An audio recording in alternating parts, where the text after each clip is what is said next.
think the honorable thing for our species to do is deny our programming. Stop reproducing.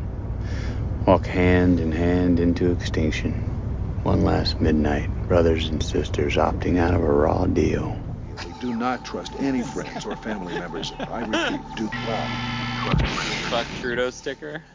Yeah, man. You Hey, can did you plug hear? I heard that Joe Rogan said something for 3 minutes on a podcast once, and it's news. Something about disliking Canada. Canada's fucked. Yeah, no, he said he used to like Trudeau, and then when COVID hit, he realized that Trudeau was a dictator. Yeah. I'm just like, but it says explicitly in that article, like it was 3 minutes of conversation out of like a 3-hour podcast. That's so desperate on the part of anyone just to glob on to Joe Rogan and like, you hear what Joe Rogan said about Canada? And I just thought like that was like global news, wasn't it? That's so sad. Dude, CBC is just throwing shit at the fan. They got anything global or anything Canadian broadcasting, like you're talking in terms of news, like there is big news. There's COVID. First of all, there's a bunch of fucking Olympic bureaucrats that don't want to do any kind of healthcare action to deal with another wave. There's I don't know, fucking goddamn horrific capitalism. I don't know. There's all kinds of good news, but you don't want to talk about that stuff. But remember when the entire country was paralyzed by an internet outage just the other day? Yeah, remember when the guy just said fucking he was sorry and gave everybody a loonie back on their bill? Yeah. And then we all just sort of forgot about it? Yeah, super because fast too. Because he's a fucking CEO. Yeah. So they can do no wrong and they're not criminally liable. And I think this goes against that remember that conversation we had talk about their pay? Turns out that they're invincible. So fuck us. Did you guys see that they got summoned to Ottawa? They got summoned, huh? Yeah, there you go, James. They had some strong words pointed in their direction. Oh yeah, I'm sure. They were told to play nice and back each other up. Wow. I'm sure it's going to happen. I bet you that's really going to impact his money and maybe he'll do jail time. What's the crime here? What is the crime here? There's no crime here. It was just like the crime is that we're idiots. as a country, and that's true. Yeah. And kind of shame on us if we don't learn a very powerful lesson about this to like only subscribe to Bell, then Craig. You want to then I don't know. That's my secondary solution in the oligarchy or whatever. Yeah, that's right. Yeah. At least their system didn't screw us all over and ruin the entire country for at least a 24-hour period. Yet. Yeah. Just choose another cock to put in my mouth. Mm-hmm. Yeah. All right. Yeah. Yeah. You know what I'm really excited about, guys? Like, I'm super excited. For the longest time, I've wanted to talk about my favorite Spider-Man villain, like Flint Marko. That's your favorite Spider-Man villain? When Steve Ditko introduced Sandman in the Spider-Man comics, and he was all like a nuclear explosion made out of sand and stuff like that. Oh, right. Like, and that's so cool, man. Like, I've just thought that was such a really interesting character, and I'm really excited tonight that we're finally talking Sandman. And I hope you guys read the original Ditko comics just like I did. I got some real bad news for you, man. What's that? We might not be on the same page. Oh, what? What do you mean? Was there another Sandman? DC had this version. It's a guy with a gas mask. Oh, Jesus. Oh, yeah, that's right. Okay, we're going to be talking about. I like that guy too. Dodds or something like that. He sprays people. Yeah, we could talk about that Sandman. That's fine. I don't think there's any other Sandman out there. Is there? Are you fucking with me? Is there? we are fucking with you. I was starting to sweat. Yeah. Fucking so why is that? Is there another Sandman we could be talking about, James? Well, there is. There's the fucking Dreamweaver Sandman. Oh my goodness. Oh, we're gonna be talking to. Let me get my eyeliner on then. Fuck. emo bullshit. I want to talk about Clint Marco. Pop your fucking collar. Yeah, it's Put done. on your black slacks. Diet Goth #1. Yeah. Mm-hmm. Mat down your dyed black hair and get ready. Oh, black #1. Sorry, that really fucked up that that's negative a great reference. track. You know what? I was just listening it to is. that the other day. Oh, that's funny. I figured it was lyrics to something. What track is it? I don't know the track. Black That's what the track's #1. called, yeah. Oh, it's Black Yeah. #1. Okay, fuck me. Black. No, is that? Oh, there's a line. That is it. Yeah, You nailed it. Yeah. I never knew all the lyrics to that. I only ever knew the chorus. And I don't think I'm lesser for that, but apparently I am. So today, ladies and gentlemen, on the Extinction Agenda, we're talking Sandman, Volume 2, number 1 through 8. I guess is the first collection, Preludes and Nocturnes. These comics originally came out January 1989 through to August 1989, and this is more or less this is where Neil Gaiman comes from. And we're gonna finally get down to the Dreamweaver, as James said. And James, you've never read the Sandman. No, I have this. I bought it. Apparently, my copy's from 95.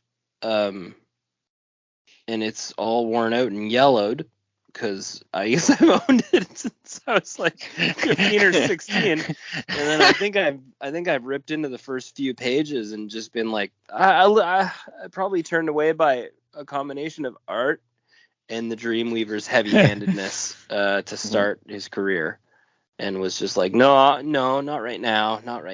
And then 1 through 4 I have, and they sat. Right. Of the collected editions. Yeah. Yeah.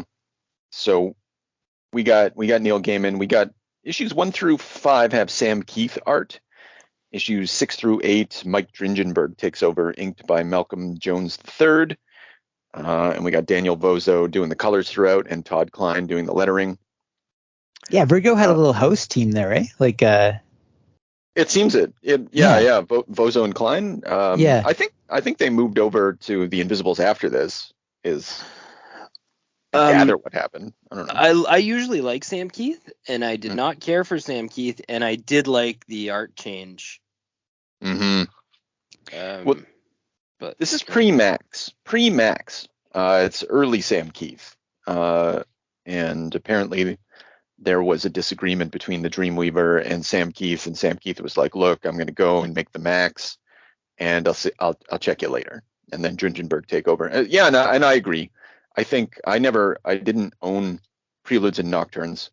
I've read Sandman about 3 times now, or maybe this is my 3rd time. I'm not sure. The whole run through 9 volumes. Yeah. And I never bothered owning these first issues because I didn't like them. Issues 1 through 8, I was kind of ho hum about them. That's rough, man. Okay. I guess I have a soft spot for overreach and just sort of like massive ambition, because like same with the first couple of issues of Invisibles. Like I love those. I love this in the same way. Like it's messy. It's obviously there's rough spots, but I really like this volume. I think I liked it. I'm certain I liked it this time more than I've ever liked it before. But I still don't really like it. I think it's because of what we're about to do, which is go over the whole series. I think maybe I'm looking at it a little differently and thinking about it a little bit more, and that's giving it a little extra jolt for me. But I don't. Up until issue, I think it's after Dringenberg takes over, and definitely by issue 7, I think I'm more on board. But up until then, I don't think I'm super sold. But there is so much to appreciate. Like this is not by no stretch of the imagination bad.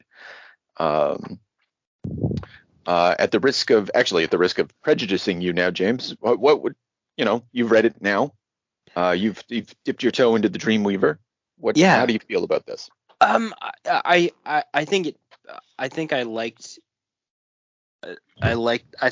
that it picked up.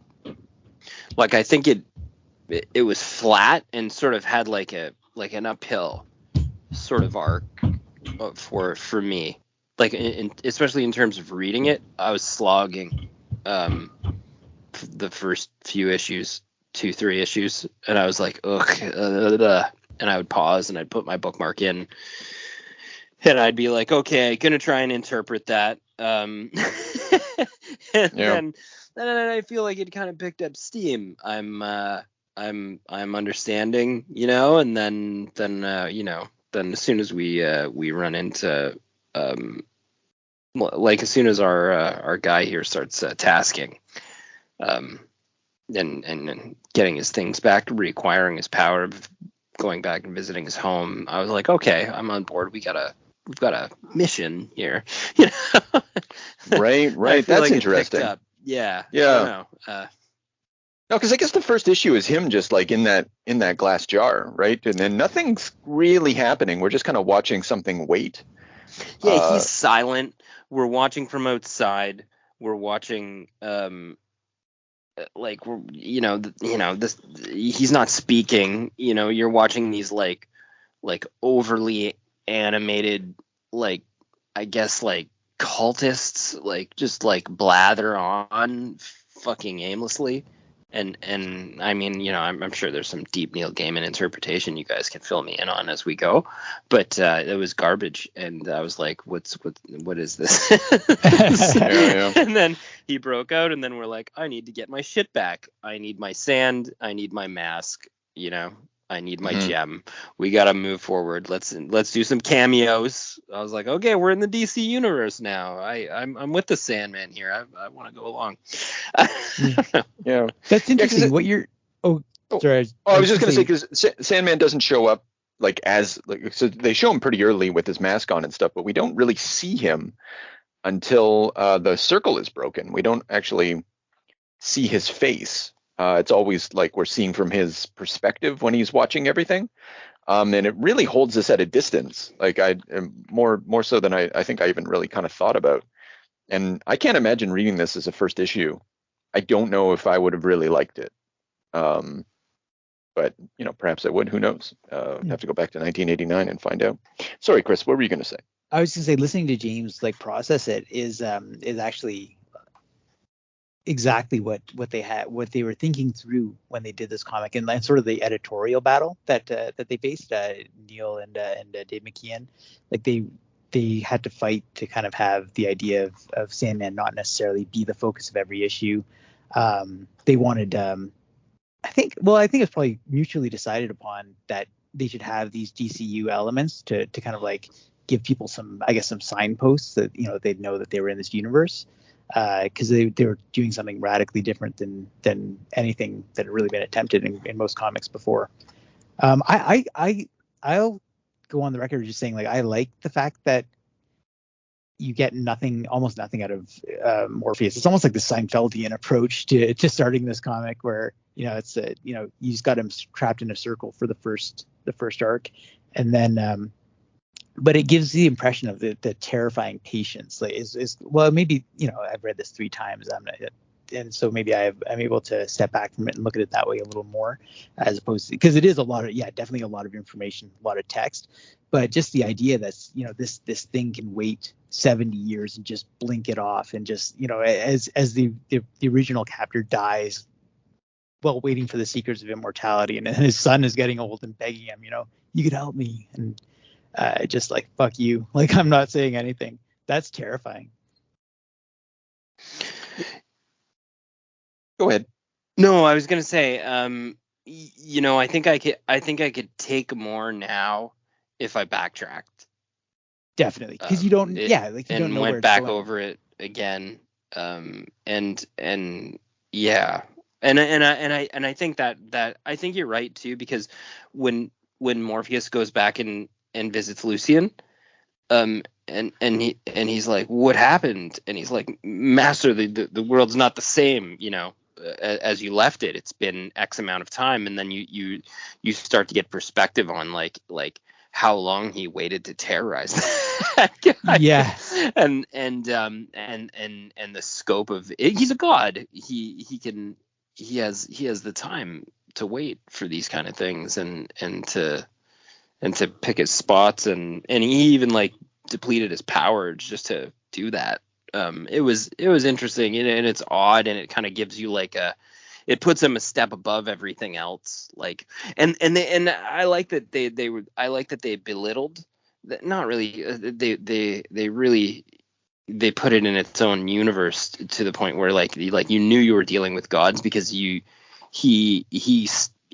stepped over Constantine and Martian Manhunter, like Later on, yeah. like they were in awe, almost like bowing down, That's right. Yeah, John like worships him. Yeah. Yeah, it's a horrifying prospect to see, like, okay, like we're not dealing with we're dealing like extra outside real god realm, so that's neat. And I thinking back now, I guess that way of starting it sort of builds that.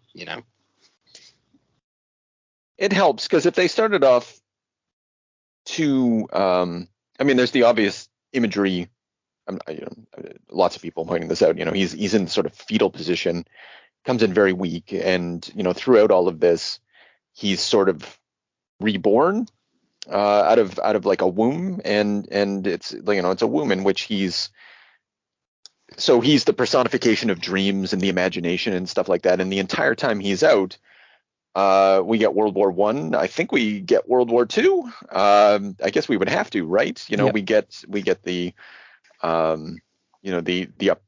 the upheavals of the 60s and the decline of the 70s and stuff like that. And just like basically the modern world emerges. The modern world as we understand it sort of emerges from this slumber. And so, he's coming out and he's sort of like, he's not just some sort of mythological figure. He's not just sort of a personification of dreams and imagination. He's also somehow a personification of modernity as well. I don't know if the series is really going to do a good job of paying off on that concept. I don't really recall. I've it's been enough time now that I feel I can come at this with something like fresh eyes. But yeah, it's big. Like this is a big book, and it does a good job making itself feel big, which is difficult. And getting those stakes too, like the idea that the natural order of things is upset, the sleepy sickness, and all these people are just kind of drifting into dreams or going insane because they can't dream. And it really makes you think it just impresses upon you the importance of this personification and what its absence would mean to this world. Mm-hmm. And this isn't sort of fair to bring up in front of James, but I didn't realize how many, like, I think we talked about this briefly, but knowing where everything's going to go, it's interesting to see how many table set pieces are put, like Unity Kincaid and Mayhew and actually no, that's from Morrison's run, Batman run. Actually, I just realized that's where I was getting that reference. The either way though, you can just see some of the things are being set up in a sort of Chris Claremont-esque way for the future. So much is going to pay off. Yeah. Yeah, and also the introduction of like just the concept of the dream, the lord of this realm of dreams and nightmare, and you can just see how exciting that potential is. Like Gaiman is like such a sneaky good horror writer, and he's got such chops. But like I think maybe one of Vertigo's prime strengths is that it's horror comics without ever appearing to be or claiming to be. So you're just kind of they're just kind of sneaking it in there. But like, this is him just getting going and playing with genre, right? He's just kind of like trying out different stories before he really takes center stage. Yeah, I don't know if they hid the fact that it was horror. I think one of the taglines is something like, enter into horror, something like shit. that. Okay, I'm wrong. I did read an interview with him too, where he talks about, like he considers fantasy and horror to be two sides, like two sister cities. Like there's really no difference between them. Right. Yeah, that seems right for him. Yeah, that's Hellraiser talk. I don't know about that. Yeah. Well, that's fine. I mean, there's plenty of Hellraiser-esque stuff in here. You can definitely see Clive Barker in this, in particularly later with Dr. Destiny and the 24-hour diner. He's kind of to just we'll jump around a little bit, but I found like I think maybe Gaiman in this mode, in the mode of like sort of explicit horror, is least interesting to me, because it's kind of, once you do that, then what? Like you kind of have to move on, and you have to like kind of build around that, which he does, and he will. But the 24-hour diner thing is just kind of an exercise. It just felt like an exercise of what this omnipotent being might do to humans left in the diner, in sort of Hellraiser-esque fashion. And then, but it also just felt like kind of passing the time. It wasn't really plot required or anything. It was, he manages to do stuff with it, and we'll talk about that. But I think he's just trying on different types of clothes in this, and my sense remains that by issue 7, when Dream finally gets the ruby back, then suddenly like there's a click, and that maybe it's just me and the art. Maybe I just can't get over Sam Keith's fucking garbage art, where everybody looks ridiculous and there's no backgrounds. Maybe it's just that. Well, the Visit to Hell was quite good. That was later though, right? Yeah, issue 4. Like after Sam Keith's finished.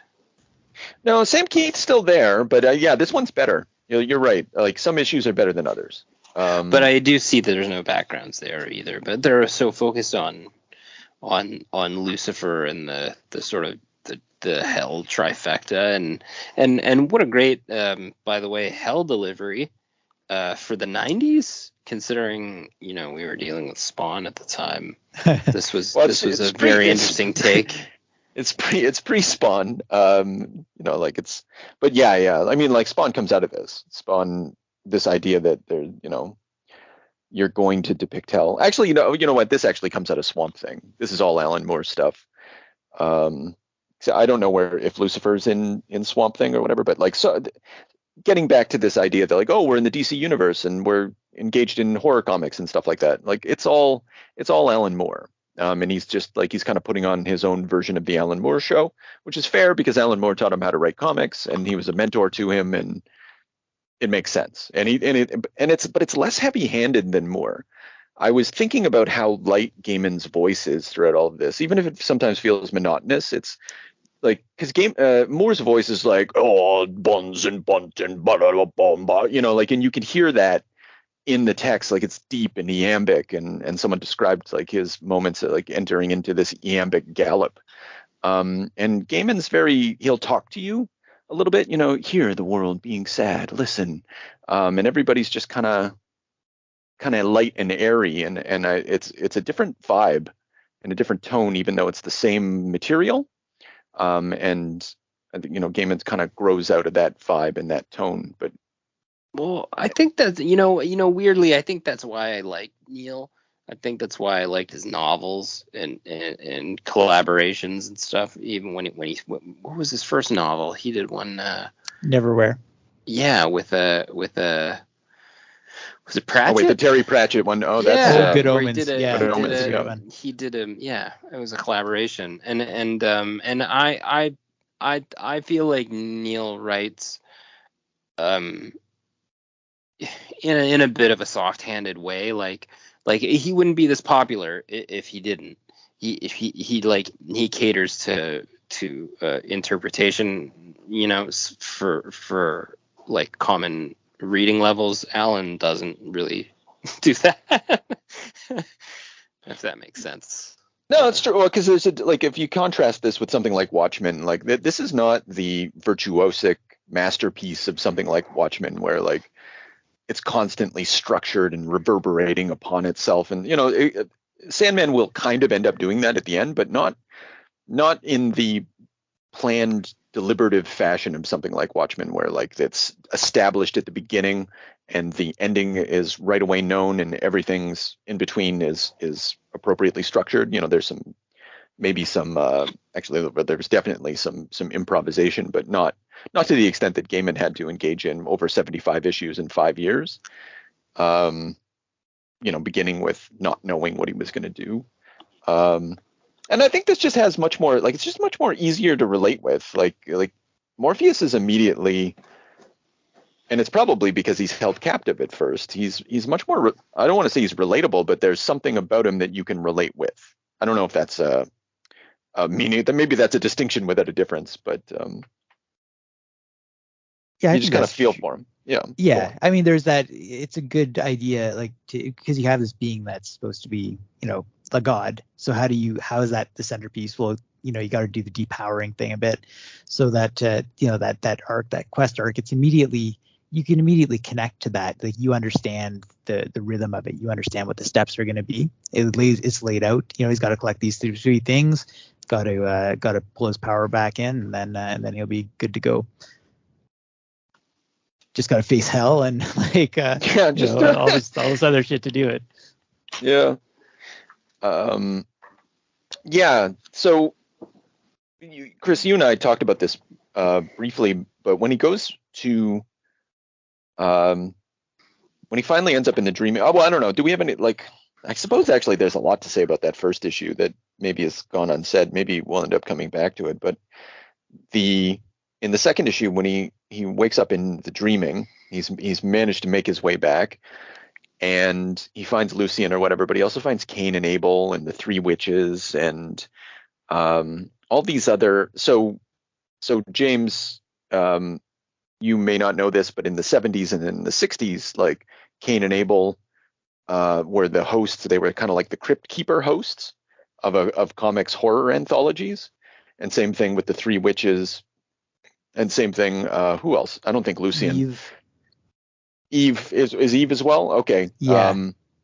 And so basically all the characters that we meet in the dreaming are explicit framing devices of anthology series. So they are they too are sort of bodies in which stories are told in a very clever sort of way.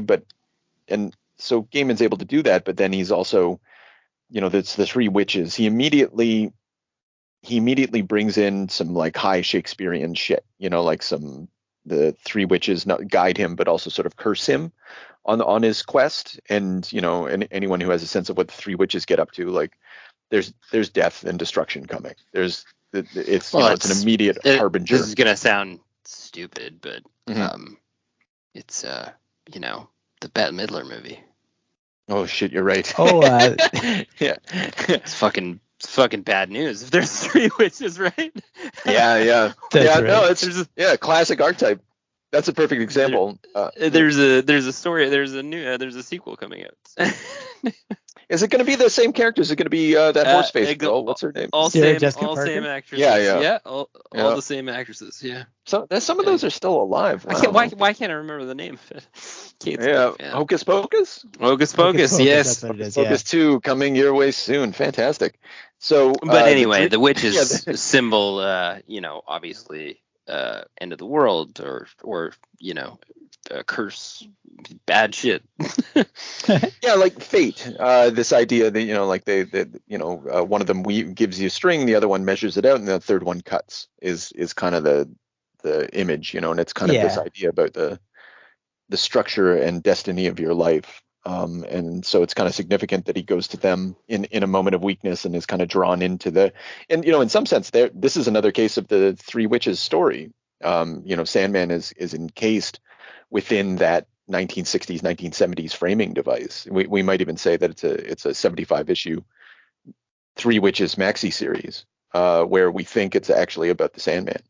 But I'm just throwing that out there. Yeah, could be fair. I mean, definitely they come back in different forms. Yeah. Yeah, like that second issue is very much just laying out the landscape of Morpheus's kingdom, but it does it in an effective way. I really like the Cain and Abel, like the cartoon gag setup of him always murdering Abel. I don't know if that's classic. Probably is part of the setup from their old House of Secrets, House of Mystery series. But I think it's an Alan Moore, another Alan Moore thing. I might be wrong about that. That's nice. That would make a lot of sense. Yeah, I like the and just that he's always giving you like a little story, and like just I find like Yeah, it's dense, but I think that he still knows how, like, he really understands pacing too. Like, he'll give it to you all up front, but when it's time to get going, like, he knows how to ram the dagger in, and make you feel something. But that Kane gives him the come get your present. Why haven't you opened it? And it's all sinister, but it actually is this little gargoyle. And then the gag being that when he finally does, he's like, I've been trying not to murder you so much. Like, I don't know, something's gone wrong with me. And, it is obviously Morpheus's another sign of, this disorder in the universe from Morpheus's passing. But then just the fact that Abel names him Irving enrages Kane, and again, he murders him. You got that little picture of the gargoyle orc. Mm-hmm. Yeah, it's cute. What do they call him? Yeah. Gregory? No, not Gregory. What do they call him? Irving, I think. No, but after that, he calls him Goldie. Goldie calls him Goldie. Oh, that's right. Yeah. And so, and then Morpheus puts away his penis castle. My penis castle is really no more. Veiny. Yeah. Yeah. In hell, it's all like, this is all Sam Keith. Yeah, Sam Keith just like, how do I draw these foreign kingdoms of these, ethereal personificated realms? Personificated, that's not a word. It's all dicks. It's all veiny dicks. I mean, the city of Dis also has like babies barfing out umbilical cords and shit. Like, it's pretty wild. Yeah. To be fair to Sam Keith a little bit, like, there's some big asks in this. Like, there's one page in the hell comic where it's just, can you draw like every demon in hell summoned? And there's a lot of detail in that. Like, he loves. Yeah. I think Sam Keith really likes grotesquerie, though, and I think like he's not incapable of backgrounds and detail, but he just likes it weird and psychedelic. And this comic doesn't traffic in that fully enough, in the way that like the Max would, or something like that, where like the panels are just wild. I wonder if that's the disagreement, because he's very good at grounding and making human this larger stuff, so that way when he pulls away and there's a special issue when you go into hell, it feels much more it's much more affecting. It's a real journey into somewhere that's strange.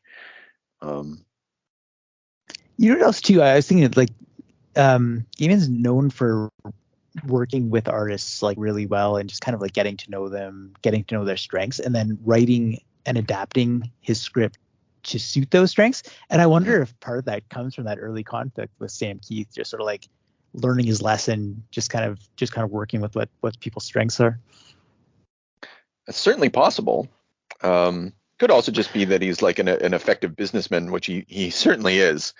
Gaiman's a shark. He's a fucking shark. What he's accomplished, obviously skilled, but he controls so many of his characters. He's gone toe to toe with the Todd Father and won. He's got large portions of Marvel Man, aka Miracle Man. He to my knowledge, still, I haven't seen anything that contradicts this. He more or less owns, if not outright, then large portions of the Sandman characters, because he has the credits. It's always like Gaiman, Keith, Dringenberg. That's like, he was a nobody. How the fuck did he manage that? Got to give it to him. Yeah, you know what? Neil's just there aren't really, I don't think there are any comic writers that sort of did what he did exactly. Like, who transitioned. Like, some guys have like sort of like stumbled their way to TV, but like he doesn't. Like, he has like a collection of novels and New York Times bestsellers. Just transitioned out of comics into TV. He's even sort of like a bit public figure-ish, like celebrity. Like, very that's much very so. Odd. Like, there's nobody that did that. I mean, there's some people that are successful, like you say, Todd and the toys and the sort of like the, I don't know, kind of, he got his niche and has his empire. But it's different. It's not like this. Not like what Neil did. Yeah, people might know who Spawn is, and they might like the toys or whatever, but I don't think anybody knows who Todd McFarlane is, because who gives a shit, right? Like, they might know McFarlane toys, but they don't know who Todd McFarlane is, and good for them, because nobody needs to. But yeah, like, I mean, go down the list of, like, everybody follows in the footsteps of what Gaiman managed. I mean, I think Alan Moore could have done it if he wasn't such a fucking goddamn maniac and he's the biggest baby on the goddamn universe. Yeah. I think there's some integrity to what Neil's managed to do too, though. I think a lot of his battles are about creative process, about like, the people have tried to adapt Sandman, and, like, he could have gotten a shitload of money for that, I'm sure, at various points, but he has refused script after script, offer after offer, because he didn't want to make a bad interpretation of the movie. Yeah, and that's fair. We'll see how the television set goes, or the television show goes. Well, the hard part about that too is, like, British people have a different interpretation of what successful television is. I'm not wrong. Laying that not out wrong. There. Yeah. Laying that out there. It is what it is. Yeah, because I tried to watch Good Omens. No, couldn't do it. Oh, it was bad. It was unwatchable. I dipped my feet in, and I was like, love Good Omens, love these actors. This got a great budget. I'm ready. I'm here for it. Let's go. Oof. No thanks. Yeah. Turn that off. American Gods. Didn't they do Little American Gods? I'm pretty sure I said that. Yeah. It's fucking American awful. Gods is really Coraline bad. movie. Nailed it. Yeah. Oh, gorgeous. Yeah. Okay. What about Stardust? I've never read Coraline or Stardust, but those got movied. Stardust is the B. Coraline's phenomenal. Okay. Coraline's amazing. Yeah. Okay. Yeah, I think. Okay, well, this. I guess we'll stop talking about this in a second, but the. I think Gaiman's idea of television is. I don't think it's a good place for his work. And who am I to tell him what a good place for his work is, right? He's old enough. This book is fucking ancient, 1989. He can do whatever he wants with it. And hopefully it lives up to even a fraction of kind of what we see here. I'm extremely skeptical. From the person who brought me one of the worst episodes of Doctor Who ever. I can't. I don't know. That's none of that is to take away from his skills as a comics and perhaps prose artist, but yeah, might be a mess. Issue 3, where Sandman collects the dust. I like how it's ultimately it's kind of a drug story. It's a overdose story at the same time as it's sort of a rescue mission. That's a nice touch. That's a good way of once again humanizing these things. Yeah, that's fun. And I think first, again, this is another good showcase for the horror chops. Just going into that darkened house, and that image of the guy, like, his flesh just turned inside out and, like, coating the walls, and the as they kind of go through that space, Constantine would be fucked if Morpheus wasn't there. That's another, like, he's just constantly giving you a sense of the scale of the powers, because, like, if you're a DC Comics fan, Constantine knows what he's doing. I don't know if he really did at this point, because he's still an Alan Moore creation. I don't think he has his own series. I think he's about to. I think it's going to launch with Jamie Delano relatively soon. I might be mistaken about that. Even so, in Swamp Thing, Constantine's like Constantine knows what's up. Like, he's it's true. Like, fighting, it's true. Yeah, like world destroying witches and shit like that. So yeah. The overdose scene, did you guys sorry, backtracking to that, did you guys like that? Like I was kind of shocked by that, and then like how the strung out she is. Yeah, and that fucking gross slime, and how he almost got, like, pitfalled into a trap like Constantine, and then he was saved by Morpheus, and then basically this horrific display, and she's basically a corpse by the time he recovers his sand, and then he just starts screaming at him, "You can't bloody leave her like this," and it's just like, it's awful. And it's just interesting to see, but it's almost like, I don't know. It's funny because Constantine kind of fits with Morpheus. Like his exposure to like those outside, forces of hell and magics and things like that. It seems to be like a good, I don't know, like juxtaposition, and then I don't know, other superheroes and hell just sort of meh. Yeah. I felt like his story was like a good cameo, and the other ones were like, okay. Absolutely. Yeah. I like the hell stuff, but like the superhero stuff, I'm glad that got dropped. Yeah. Yeah. Yeah, it was just like a sort of a quick toe in the water. Here's a picture of Batman. Exactly. Manhunter's scared of this guy. Bye. We'll talk about D, because D was like a shitty like JLA villain, like from the 60s, who I guess he tried to take over the world's dreams and like failed, and they had to hypnotize him so that he couldn't dream anymore. So I like the retcon of that. Like that's interesting, because D is a really interesting character. But other than that, it's pretty media, as you say, just kind of like quick hits, sort of like this dude shows up, like you recognize these people, keep reading my comic. Mm-hmm. I think the closing of the story with I don't know how much mercy we've seen from Morpheus up until this point. And after Constantine yells, like, you can't bloody leave her, very well, Constantine, and he like gives her a beautiful dream as she dies, and even kind of smiles as he covers her up, and he's like, well, she's dead, but he's still so clinical about it. She died peacefully, she died happy. So yeah, he's kind of, there's a kindness to him even as he's cold, and we're slowly getting to know this like ethereal being. I'd even argue that this is an important moment I think he was completely cold, because he's, when Constantine first says you can't leave her like this, he's like, why not? Her metabolism is destroyed. The sand was the only thing keeping her alive. Soon she'll die painfully, I'd imagine. It's like, all right, well, that's why you can't leave her like that, Morpheus. And I think it is like a little moment of growth, which we'll see pay off at the end of this arc too. Yeah. Well, he feels a sort of responsibility, but he kind of has to be bullied into it. Yeah. Because it's like, ultimately it's his fault that this happened, because he was careless and he got captured like a fucking boob. And yeah, he gets his tool back, but and of course, I don't know, there's all these like Sandman songs, Dream Me a Dream, and like throughout. I guess I'm glad Gaiman got it out of his system early. Yeah, absolutely. Yeah. So just dealt a bit with cheesy. Yeah, didn't have to deal with that anymore. But he kind of makes it work, because it's sort of those synchronicities that you would expect if you were a magic user.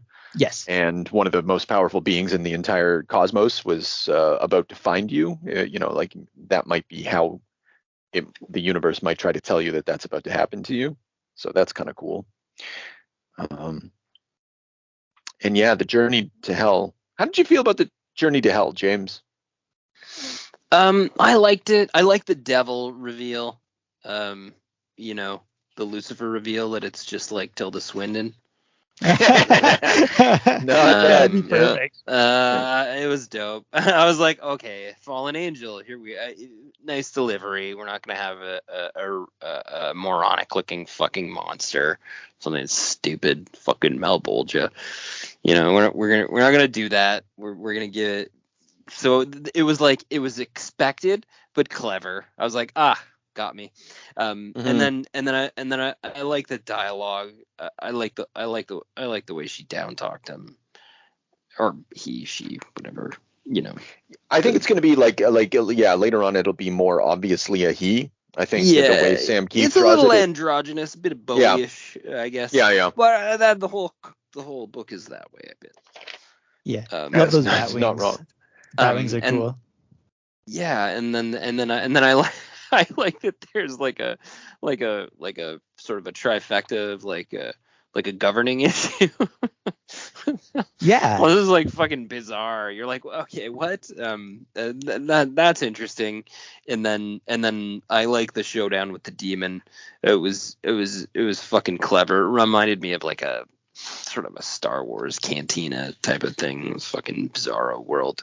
They had their showdown.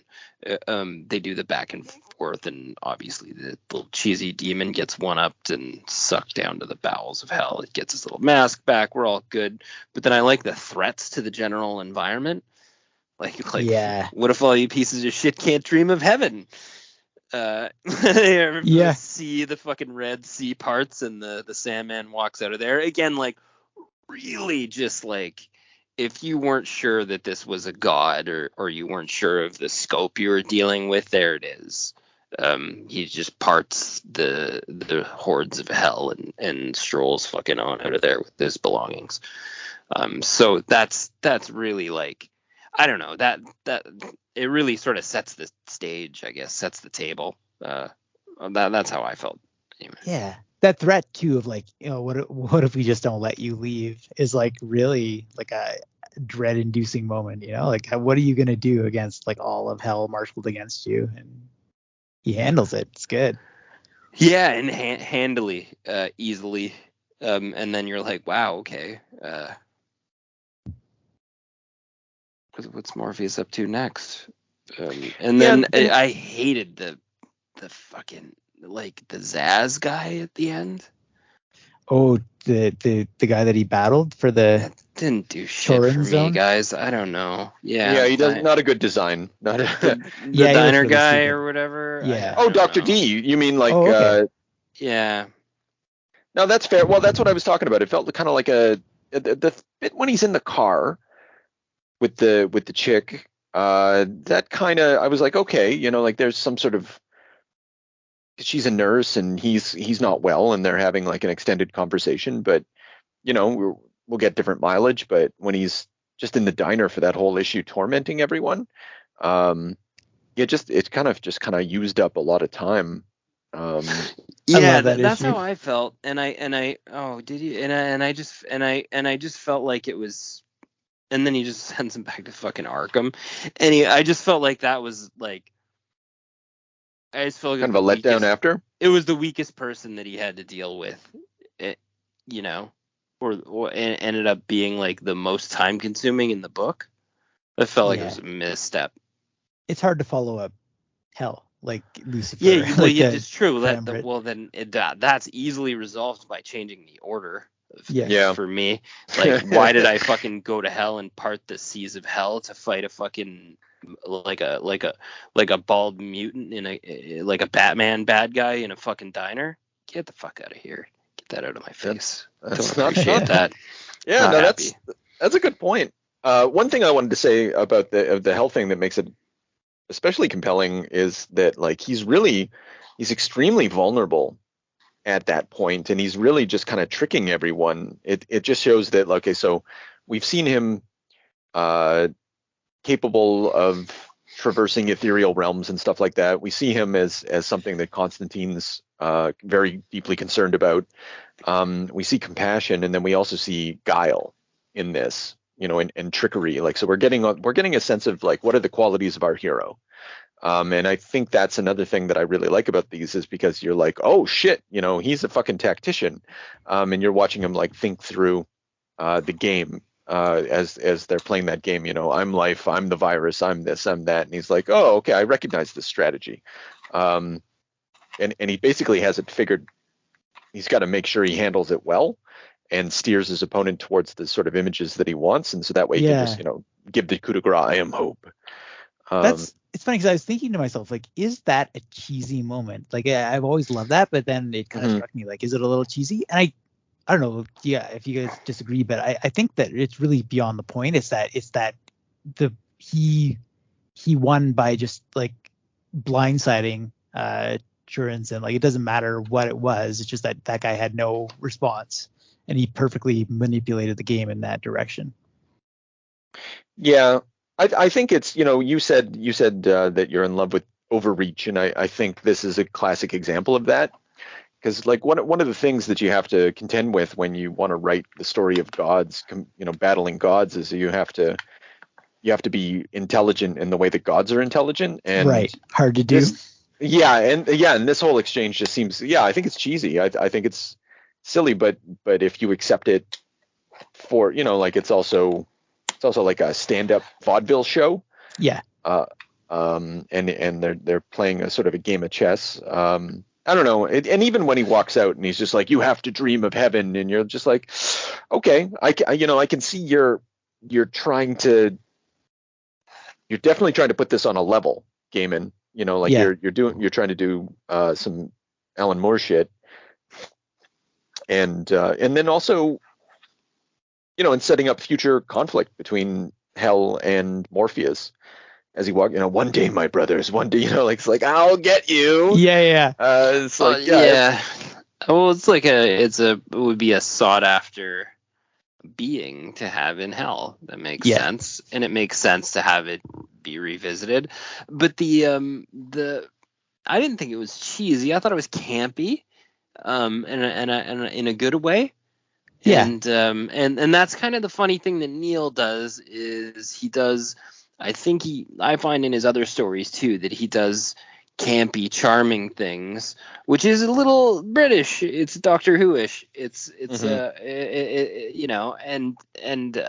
not even sure. I don't even know if Neil's British, but he's from over there. He's British. Yeah. Yeah. Okay. Yeah. And it's something that comes off nice in literature. It makes you smirk. And it's harder to do in TV. And I think that's part of that transition problem too. Yeah. Yeah. I think go ahead. On the scale of like you've kind of said that it's a bit of an overreach. I think there is something to the idea that hope does have a power that's just on a cosmic level, like has a power that's higher than despair. Like there's really no reason for any of us to continue, like if you really think about it, but we just do it anyway. So if you're an anthropomorphic being dealing with humans and like that realm, and like you feed off that power, you got I think Hell maybe has a bit of an inferiority complex in that regard, because he does school of like he knows their weakness. Yeah, I guess that's fair. It's not just that we have to keep going and we don't have a reason for keep going. Like fear maintains us from suicide. There's a drive. Yeah, exactly. And so we have to, like, the purpose of hope and the purpose of dreams and imagination is to give ourselves something to desire and something to want and some sort of objective into the future to make this fucking garbage palatable. Yeah. And some people exaggerate that and call it heaven.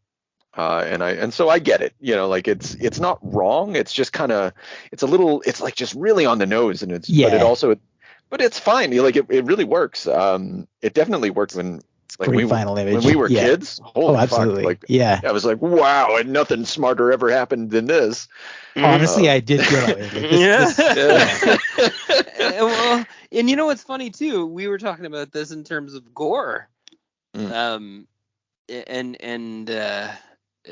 his I think it was his son that does the atheist rant. Gore the God Killer. Oh, right. Oh, I'm sorry. You're talking about Thor, right? Oh yeah, no, and I just to chip in here with the little 2 cents, but yeah, it's the same thing where it's like, well, if we get rid of the gods, then people will live in the moment and realize this is it, and after that it's done. So they'll just rely on each other and things will be good. Just an odd take that went along with this. Yeah. No, they definitely have a thing. Yeah, and we'll definitely, I'm sure we're going to talk about that. Spoilers, ladies and gentlemen. Thor coming up, but actually Thor coming up in a lot of ways. Thor's going to show up like actually in Sandman eventually. Oh yeah. Really? Also, Chris, if you're interested in Thor, the fucking, welcome to join in. You could probably read that in 20 minutes. Let's see how it goes. Chris and I have a date with the Poe clan later on. So.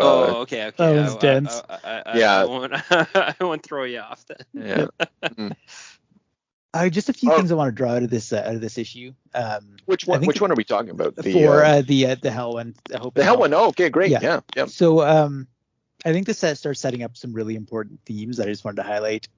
First, like in the first page, he introduces the idea of the endless. Like he's got the grains of sand, he's letting them fall, and each one is inexhaustible, endless, like myself and a few others of my kind. So you start getting that idea. He's setting up his like great his pantheon. But then I think that there's also a contrast going on here between the idea of endlessness and changelessness, whereas like they're not the same thing. I think change is maybe the major theme of this whole series. Stories change and get retold. They have to get renewed, and rigidity is an obstacle. So, and that's something that's we're starting to see already in Morpheus' character, that he's very, very rigid, very stern, has a very strong sense of duty. That's partly a strength and partly a weakness. So I think that you're starting to see like there's all this stuff about hell having changed. When he gets down there, like Etrigan meets him at the gate, and he's like, he says things change in earth and hell, and he's been promoted. So if I've changed, then what are you, Morpheus? And so there's that's one place where they're starting to show it. They go through the forest of suicides, and I love that image where it's just like the trees talking, hurting. I thought the hurting would stop, and Morpheus is commenting on it. The wood of suicides has changed since my last visit to hell. I remember it as a tiny grove. Now it resembles a forest. So there's just it's like constantly there's this war in hell that's taken place. They've been replaced by a triumvirate. Like Lucifer no longer has the sole power, so he's got to like balance it out. And just constantly stuff like things have to change. And this is starting to tap into that. I think if the series is about storytelling, then it's setting up those ideas that things will never be the same. We theoretically we get it right from the beginning when like he's literally reborn, as infantilized and had goes on this hero's quest sort of thing. Absolutely. But at the same time, like getting back to this rigidity thing. So Etrigan's like, you've changed, but actually I have been absent for some time, but changed perhaps. And then he encounters this Nada. Who, we're going to get to that eventually, but it's just like, you said you'd free me. And he's like, I greet you, Nada. It pains me to see you like this, but too bad, bitch. It's been 10,000 years. Do I forgive? Can't forget. Yeah. Sorry. I still love you. And he's all sad and stuff like that. And it's just like, he's like, no, I made that decision 10,000 years ago and I'm sticking by it. I'm super prick. No, that's definitely a thing. And that's totally fair. Gaiman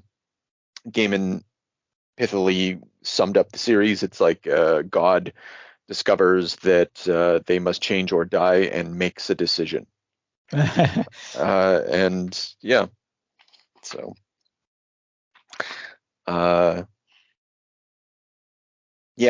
else before we I think that's good. Yeah, we just get straight to the bummer episode. Okay, so the drive around issue, we already talked about Martian Manhunter, Scott Free, who gives a shit. Scarecrow, yeah. I like that. Come on, guys, it's fun. Well, he's hanging himself. And then he's like, details of his plan. My plan's to make everyone crazy, and he's like, well, promise to tell me about that when you get back to the asylum. And of course it pays off. Like that's how the arc ends for D. Scarecrow knows. He knows how these things end. We always come back here. It's so scary outside. If you see the Joker, tell him to hurry back. It is an April Fool's Day without his little jokes. And actually, this kind of speaks to your idea of rigidity and, things not changing. Scarecrow's just like, you'll be back. The cycle of superhero, supervillain conflict will continue in the same way. Like you're all just going to get back to Arkham and released and it's kind of contained within Scarecrow's words there. I don't know if there's that much to say about. I don't have a lot to say about issue 5. It's very much a setup issue. Like I enjoyed the card. I like the weird innocence of John D. To be honest, like the sort of like that lady's just trying to figure him out. Is it the AIDS? Is that why you look the way you do? Yeah. No, I'm a Superman. Assistants? No, I've just been Arkham this whole time. And yeah, so I guess there's two things to draw to this. Like one, you get all the backstory you need, because otherwise you don't know who this fucking guy is.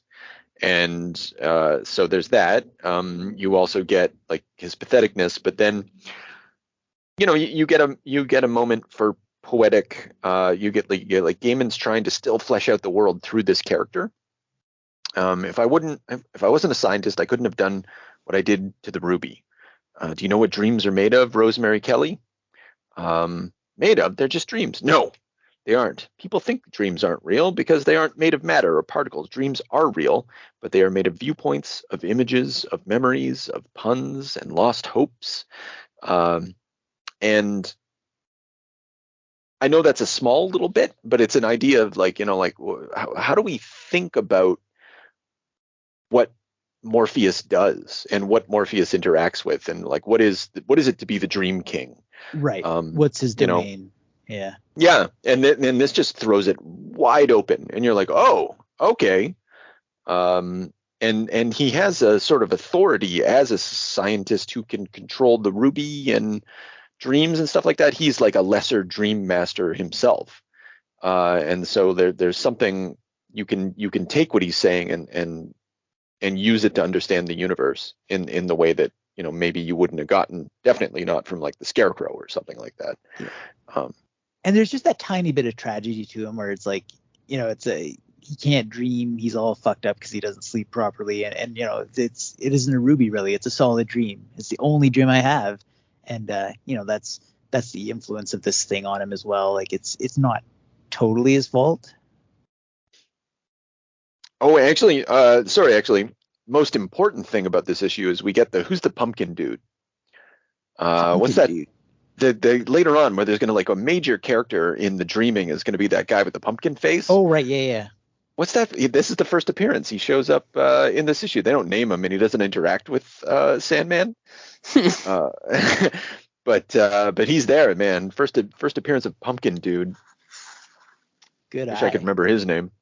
What page is Pumpkin Guy on? I don't know what it did. Yeah, I can't answer. I don't have page numbers on this collected edition. Oh, so I see. That'll slow me down too. Yeah. Dream is going over to the storage thing so he can get the justice. One thing sorry, this is kind of jumping around, but the Justice League International shit really dates this, and I know I know it's stupid, and I don't really care, but it's unfortunate because this book is otherwise timeless, and these issues don't ruin anything, but it's kind of unfortunate. It's a little black spot. Same thing with that idea of like the three figures of hell. That's gone. That's like, I think that might be another Alan Moore thing, but Gaiman drops it later on. Like it serves no fucking purpose. Even in volume 4, right? Like that's what I was thinking. I don't remember that even being a thing when we get back to hell. Yeah. Yeah. I just read issue 2 of Seasons of Mist because I went and bought the individual issue just because I saw it and I was like, shit, I never owned an issue of Sandman. Here we go. And it's just him talking with Lucifer. Okay. Spoilers, so it's just, there's a lot of early things here that he was just trying to integrate in again that Alan Moore sort of way. Yeah, I was gonna say, was that continuity? Yeah, it was. Okay. Mm-hmm. That does explain a lot.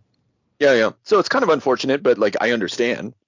It's serialized entertainment from 1989, so and Gaiman has no idea that he's got the thing that's going to make him the Dreamweaver going on. No one does.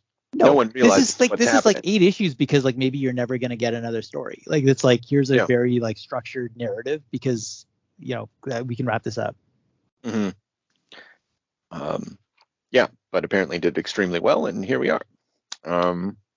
So tell me. So unless there's anything else about the Ruby and so tell me, defend for me against our mutual displeasure. What All Night Diner, 24 Hours, Neil Gaiman, Mike Dringenberg, the 24-hour comic is essentially what it is. I guess it's hour by hour. I don't know if I can explain it because I can't. Like I just feel it. Like this setup, like this, you're just descending into this darkness, and maybe it's just because I love horror horror in general. I think that might be the main difference when you said like the horror is the least interesting thing to you. To Right. me, I like that a lot. Yeah. But it's the first story that kind of fulfills the promise of what Gaiman and McKeon wanted to do. Like even in the covers, like they had to fight to get the covers to not necessarily feature Morpheus on every cover because they wanted to be broader than just him. Mm-hmm. And this takes us into some of that territory where it's a story. It's really about these other people and like the impact of this world upon them. Mm-hmm. And just this whole like descent into madness thing. One thing I found really interesting, and this I'll just say this, it sets up again some themes about writing, or just I guess like narrative control, where Norma, the waitress, she's kind of like flitting about her job, and she knows all of her customers, and she's secretly a writer. She writes stories about them. In her stories, she makes them all happy because like that's what she does. But the way she's doing it, like this character like is a lesbian, but in her stories she's cast them into this happy kind of moral Republican order where she meets a nice man and all this stuff. So in a way, like I think there's something sly going on there where she's doing a kind of violence to people too. Like if she had her way, she would do the same thing as Dee, just kind of like make them march to her own vision. Yeah. And then her stories are just it's just this denial of darkness, and then as soon as what's the line he comes in on? They weren't just customers, they were raw material, and that's when Dee shows up in the diner, and like she's just kind of coming in on this unstable irony, and everything descends from there. But I don't know, like just the idea of like it didn't quite work out because of the you can't really do a thing an hour per page, but this idea of it being 24 hours, being a comic, 24 pages, I think it's a fun experiment.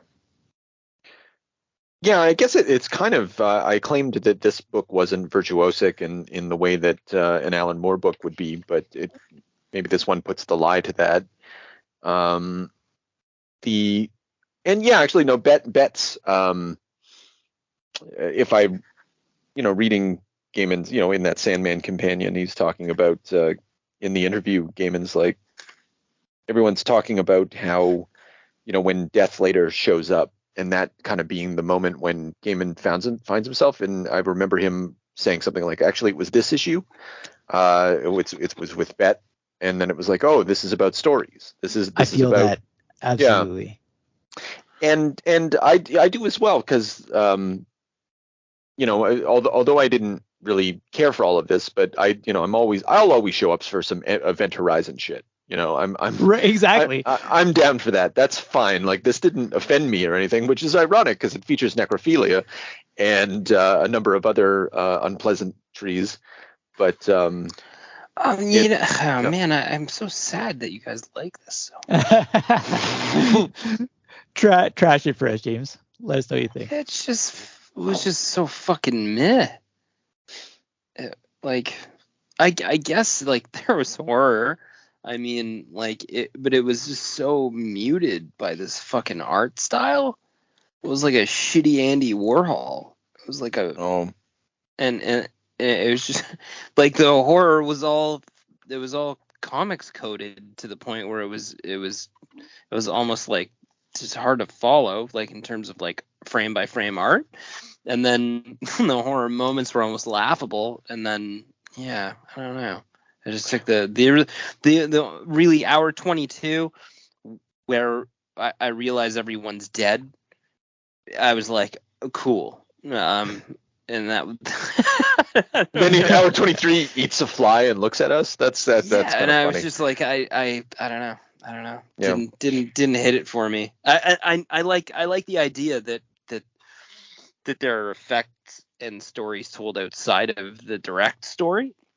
That's obviously Gaiman's bread and butter. Yeah, and I like playing that and then coming back around and having your character sort of just glaze on around it or have it be because of him or whatever. But yeah, that I don't know.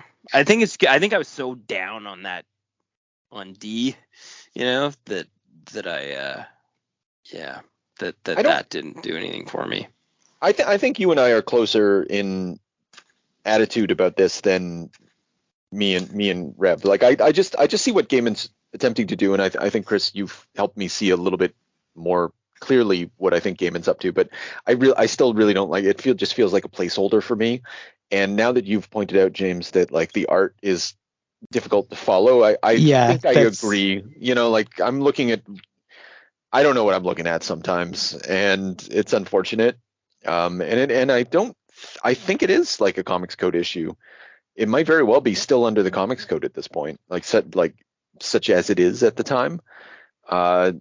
Which, considering there's again, getting back to explicit discussion of necrophilia, like what is the point of the Comics Code at this point? I can see why they got. Oh yeah, and I mean, like, I watched the guy eat someone's throat. I mean, just because you turn the page fucking neon green. Yeah, what the really like anyway. But the funny thing is too, like, you guys have been through this so many times, and you even know lore about like what Neil was thinking. Divides between Sam Keith and Neil. Moments where the character really brought him out, and also you guys know the end of the story too, so you've backtracked on this too to see where the Easter eggs are, and sort of things like that, and I feel a little blind still to what's fair. going on here. So it's I'll tell you this on a first read through, this is just a bit mucky. That's fair, man. That's fair. I think the art complaint is very fair, and I'm more inclined, I think, than either of you to forgive or to even just like ignore bad art, like, and just kind of like if at the expense of a story, if the story's good. I think too, like, your response is actually like pretty near, I think, what general like people feel. Like, I don't know if a lot of people like this one, and to the point where I think like a bunch of people jumped off the series at this point, according to the interviews in the Sandman Companion, and then really back later. Yeah.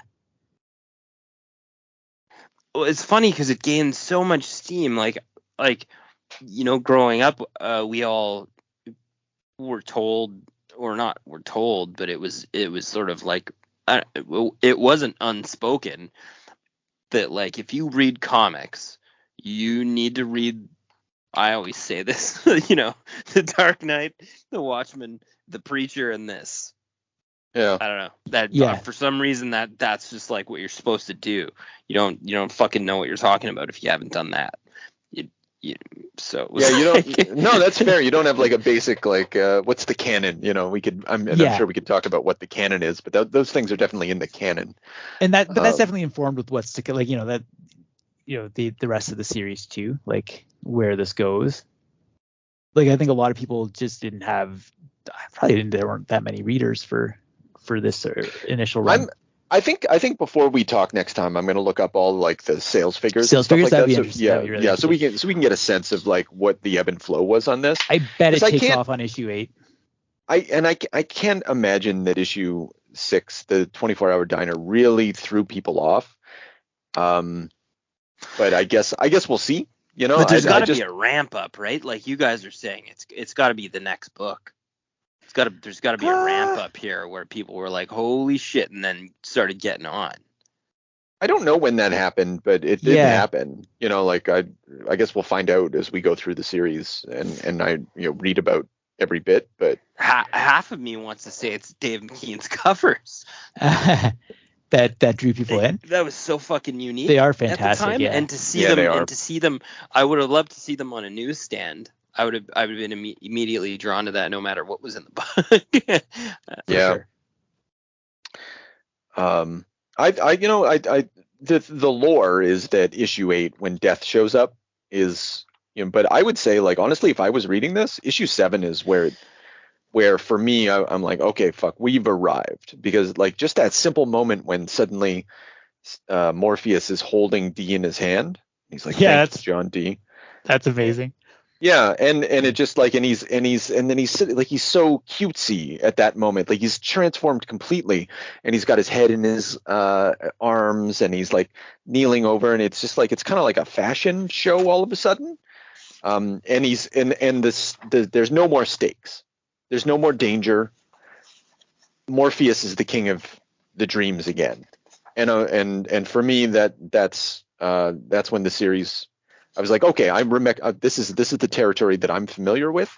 Morpheus has finally arrived. The story has begun, and I know it began earlier, but this is like rereading this. I was like, okay, this is it.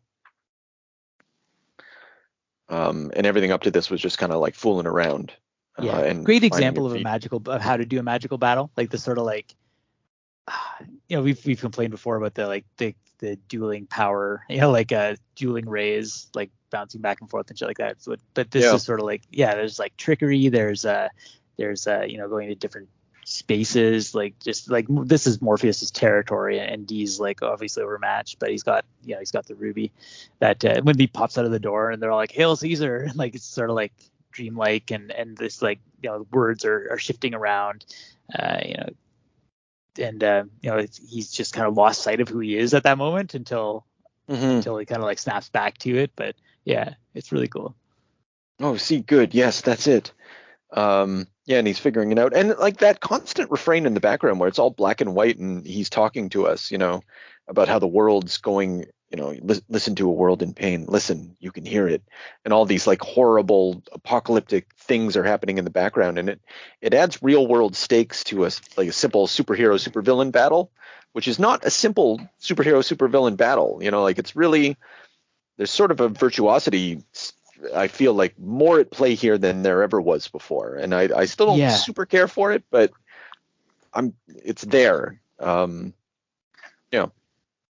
There's a nobility too that kind of emerges in Morpheus. Just that like this is obviously a great danger to him, but it's like you're hurting the dreamers. Like you need to set this right. Like give up the diamond or the ruby.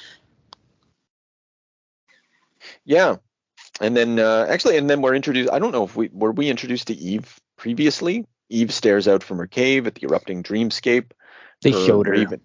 Did they? Okay, all right. So and then here we get Destiny for the first time, perhaps. Yeah. Which is a Marv Wolfman creation. Oh, I didn't know that. From the guy who brought you Deathstroke. Jesus. Destiny. Otherwise, everybody else is his. Gaiman's. Anyway, blah blah blah. I'm going to destroy the thing, and then the white space.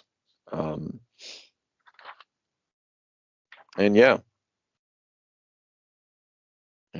he's so kind to Dee afterwards. Yeah, I think that was another thing. Yeah. Because you expect vengeance. He was brutal with the people who entrapped him. Fair enough. Yeah, I guess this isn't necessarily again Dee's fault directly, because the ruby's like he was never meant to wield that kind of power. So yeah, that we're gonna take you home. Yeah, the damage to your mind must have been considerable. Yeah. I love how Dee's like, what are you gonna do? You're gonna kill me? He's just kind of scratching his ass. Like just he's such a weird there's just some quirk to him that it's true. Well, he's a fucking loser at the end of the day. Like he's like this fucked up. He's almost like, it's not like he's I guess we'll say he's brilliant because he screwed with the ruby and stuff like that, but like he's really an idiot. He's really just this like again, getting back to those like 6 panels where he eats the fly and then looks at us at hour 23. You're like, this is a comical figure. This is ridiculous. And then, Scarecrow jumps out. Boo!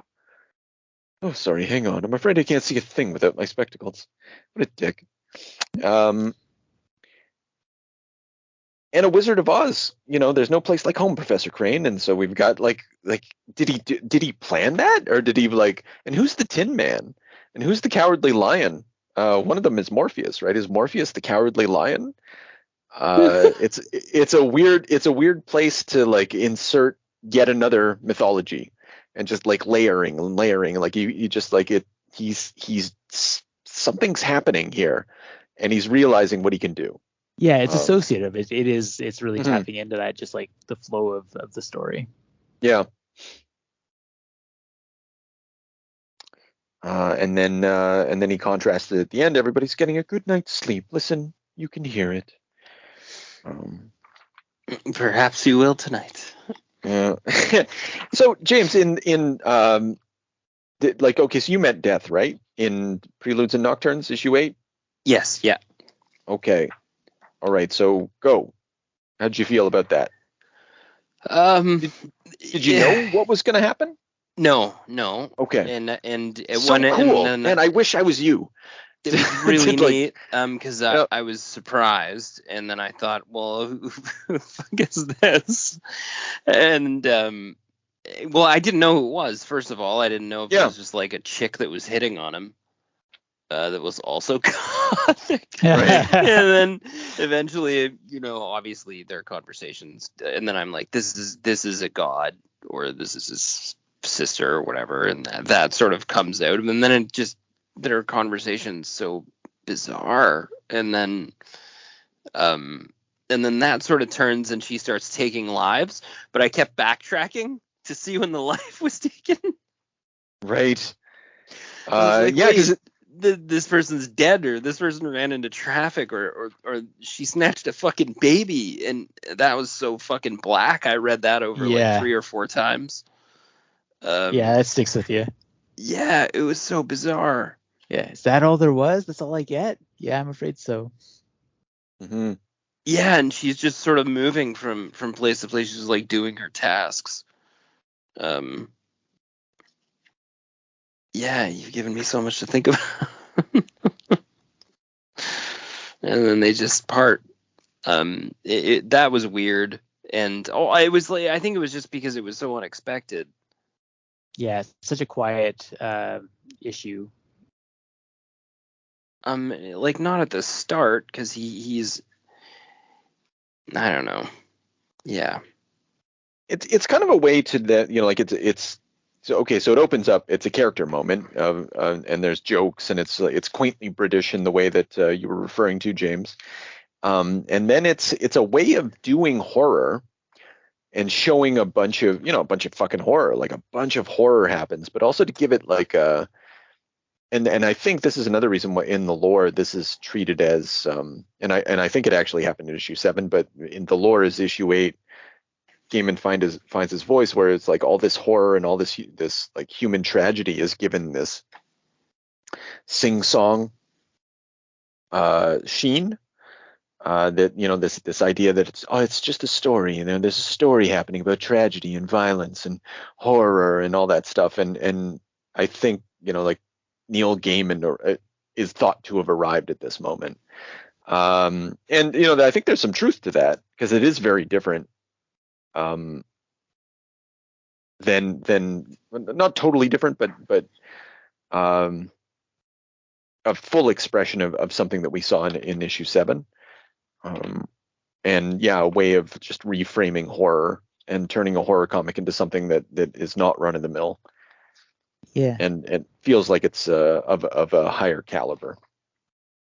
And it's such a unique depiction. I mean, I think that there's like everyone falls in love with this interpretation of death. Just that idea of like, something completely compassionate that's there, and just kind of like, going through these motions, because it's something, the endings have to happen, but there's a kindness to it as well. It's really, really a powerful idea. I just realized every comedian's nightmare, huh? Dying on stage. I thought you were really funny. Exactly. Yeah, exactly. Yeah. It was just. I love when she throws he's moping, just like moping about it. I got everything and now I feel empty, and she just like chucks bread at his head, bounces it off his skull. You're the stupidest, most self-centered, appalling excuse for an anthropomorphic personification on this or any other plane. Just he deserves it, man.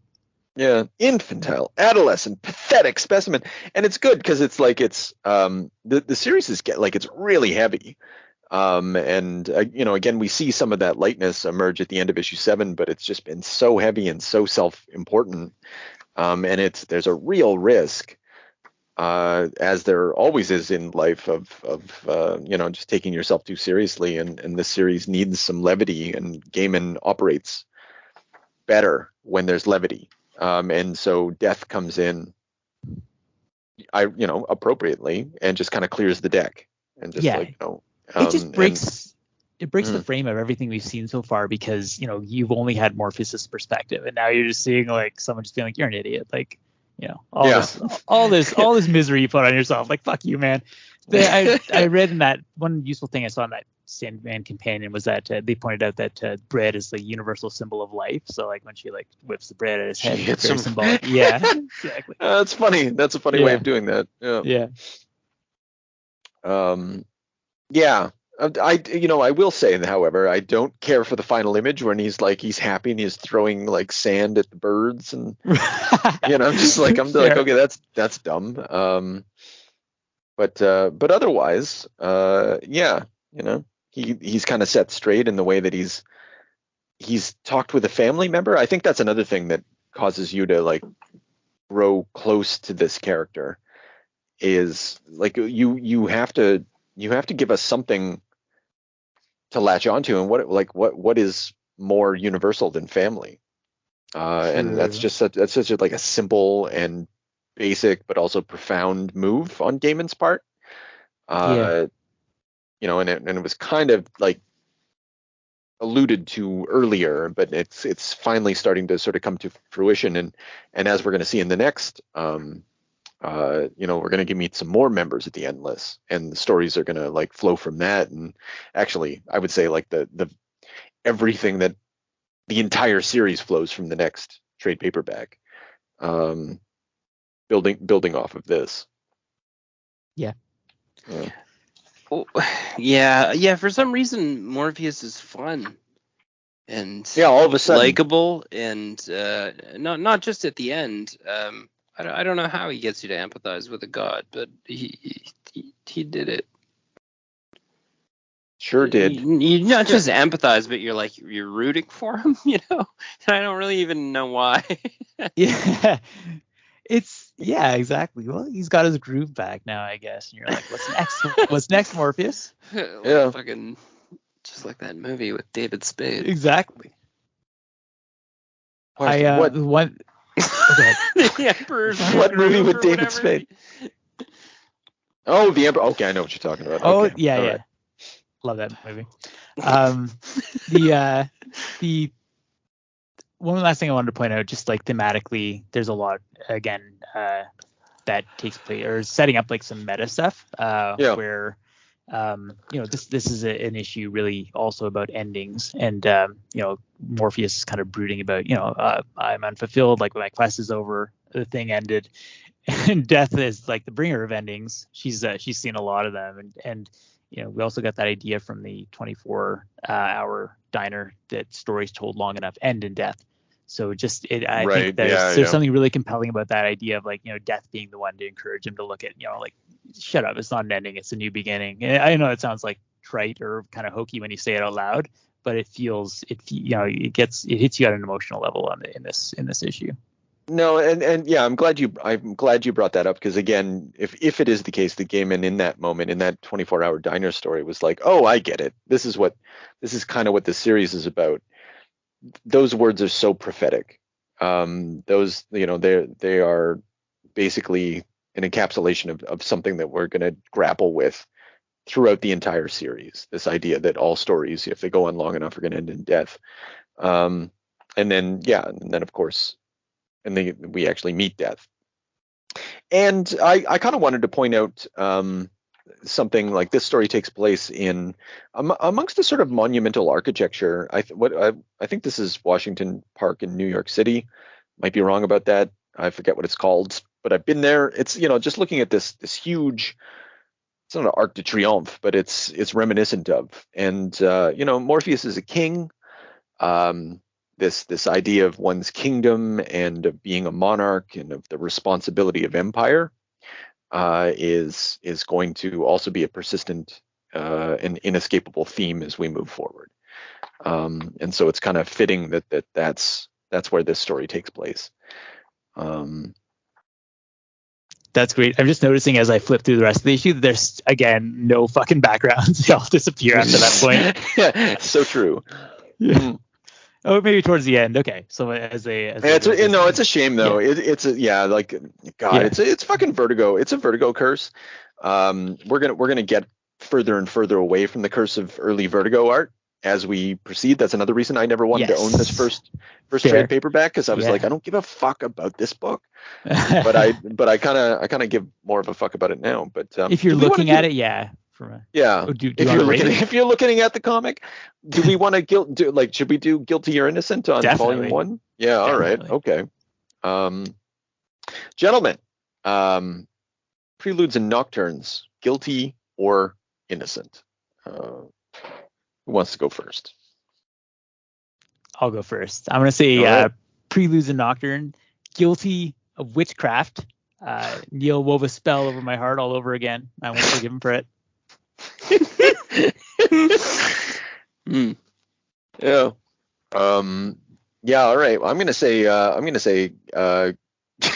Fuck. I like innocent of not knowing what the fuck they're doing and showing a bunch of big brass truck balls while they do it.